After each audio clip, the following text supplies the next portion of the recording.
Good morning, everyone. So today we are going to start our revision sheet in term 2 syllabus, chapter number 12, air, water and weather. So first of all, let's clear out all the important notes of it. That the weather is the condition of air at a particular time. अगर हम किसी भी एक time की बात कर रहे हैं तो तब की जो वेदर की कंडीशन होती है एयर की, that is known as an weather, जो डिसाइड करती है कि कितना हॉट है, कितना कोल्ड है, ड्राई है, रेनी है, काम है या विंडी है, क्या कैसी जगह है. The next point is the earth moves around the sun on its orbit. This movement is known as a revolution. जब अर्थ मूव करता है सन के अराउंड अपनी खुद की ऑर्बिट में, तब हम उससे क्या कहते हैं? We call it as a revolution. हम उसे रिवॉल्यूशन कहते हैं. Okay, what is it known as? It is known as the revolution.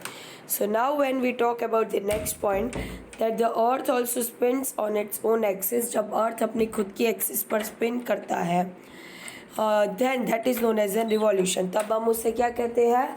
We call it as a revolution. Actually revolution से क्या होता है? It causes change in day and night. और जब रोटेशन की बात होती है, मतलब खुद की एक्सिस पर जब वो स्पिन होता है, then the rotation causes day and night and revolution causes change in the seasons. revolution से season में change होता है, rotation से day and night में change होता है. The amount of water vapor present in the air is called humidity. जो भी water vapor का amount है जो air में present है, हम उसे humidity कहते हैं.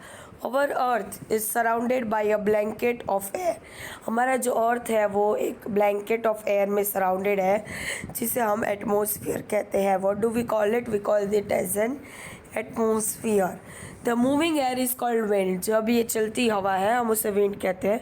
Gentle wind को breeze कहते हैं और strong wind को gale कहते हैं. Okay, don't forget this one. I'm so sorry. Now the next question is that the water exists in how many nature? That the water is existing in 3 natures: snow, liquid water, or you can say the water vapor means solid, liquid and gas one.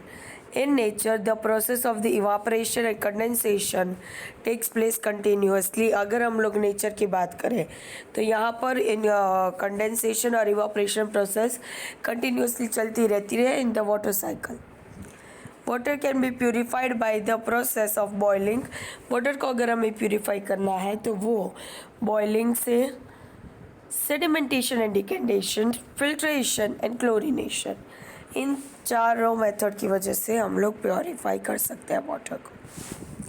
Now let's start the exercise. Now in exercise the first question is match the following. First one is moving air. Moving air will directly connected to the wind. Then comes the sea breeze, which has been happening at the daytime. Water vapor change into the air, that is known as a condensation. Filtration is having the filter paper, and chlorination means for kills the germs. So this is how the following will be done.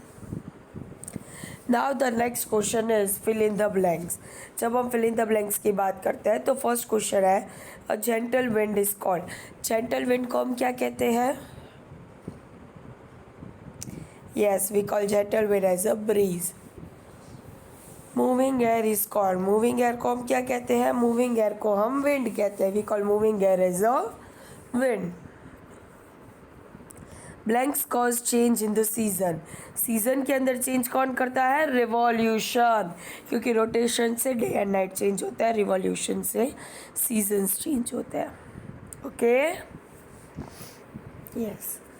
And now comes the next question. Give one word for the following. जब हम लोग one word की बात कर रहे हैं तो first जो है, let's read out the question. The amount of the water vapour present in an air is called humidity. जो वाटर वेपर जो प्रेजेंट है एयर के अंदर, हम उसे क्या कहते हैं? We call it as a humidity. The blanket of air that surrounds the earth. एक ब्लैंकेट ऑफ द एयर है जो अर्थ को सराउंड करता है, पूरे अर्थ पर है, that is known as an atmosphere. Very good.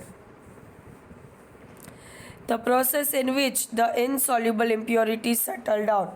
जिस प्रोसेस से इनसॉल्युबल मतलब कि इम्प्योरिटीज सेटल डाउन होती है उसे हम क्या कहते हैं? Yes, sedimentation. Very good. So we have completed one word, match the following and fill in the blanks. So now what we are going to do is we are going to write down the question and answer. So what is the first question? Explain in detail sea breeze and land breeze. तो यहाँ पर हमें sea breeze और land breeze को explain करना है. So how we will explain it out, बेटा?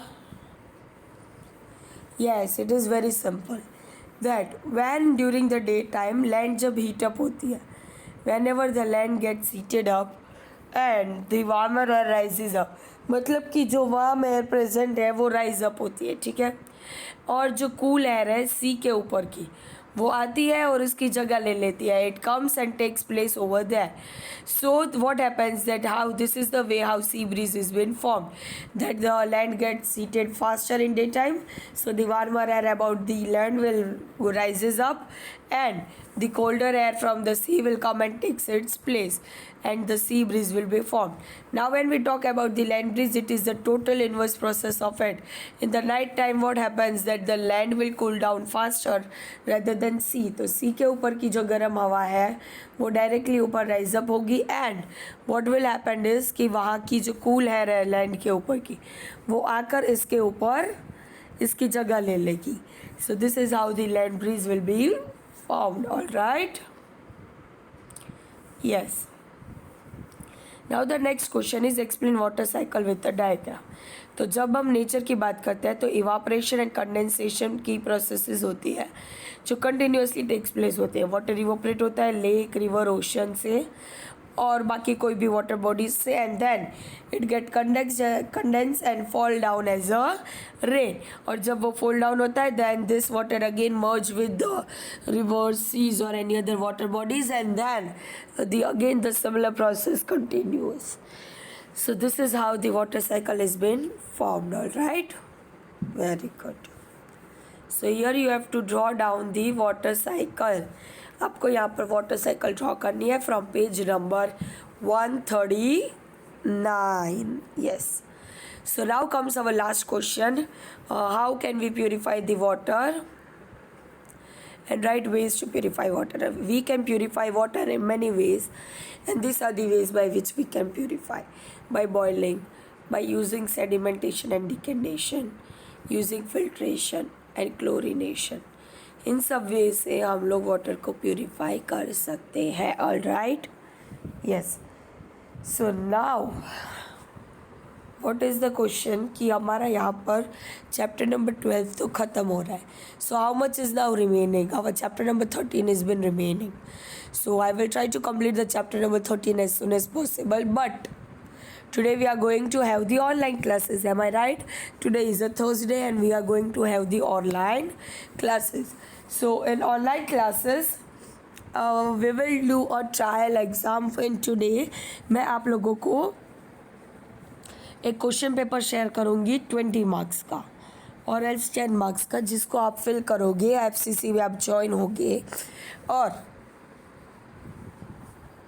आप उसे फिल करोगे ताकि आपको एग्ज़ाम रिलेटेड अगर कोई भी डाउट्स है, if you are having any confusion related to the exam कि कैसे कंडक्ट होगी, कैसे पूछेंगे मैम, क्या होगा, so when it comes over there.